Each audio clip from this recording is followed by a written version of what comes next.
We've saved not only the world from a bit of landfill, increasing that, but again, it's saving some beauty and being able to share that. These elaborate picture frames were heading to the dump. Now they're living a new life as a museum bee.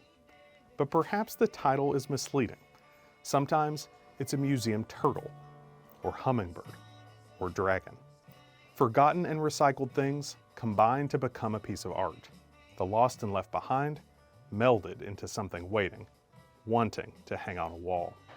But it all started with a bee. I was working on an impressionist painting, and the frame was better than the painting. And that was one that we couldn't throw away the leftovers. We put the corners together, added a little Napoleonic bee that I'd collected years before, and it was kind of magic. Trace Mayer created museum bees. He worked in the antique art world, first in New York, before deciding to return to Kentucky, to home.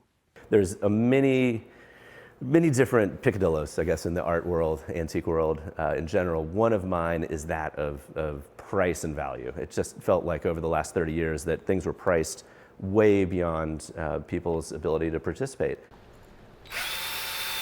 As money gets involved in anything, it corrupts. And that was what I found, is that people weren't buying a Basquiat or a Rothko because it was something, only because it was something they loved. It was also a status symbol, and it became a commodity, and it became something more than just that pure love for the object. Now, Mayer spends his days creating museum bees.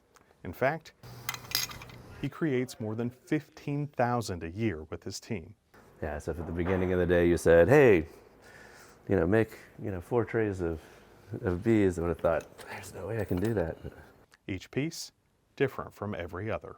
I look at it more as I'll sit down and it's a great meditation. I'll sit at the table and look at trying to solve puzzles in many ways. Of course it's impossible, because when you look at each of these frames has a different dynamic and balance, and it's like fitting that piece in a jigsaw puzzle. All of a sudden you're like, yes, all right, that's it, love it.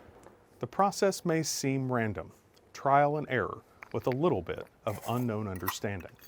But in the end is a new piece of art, created from the old, taking something often overlooked, a picture frame, and making it the focus.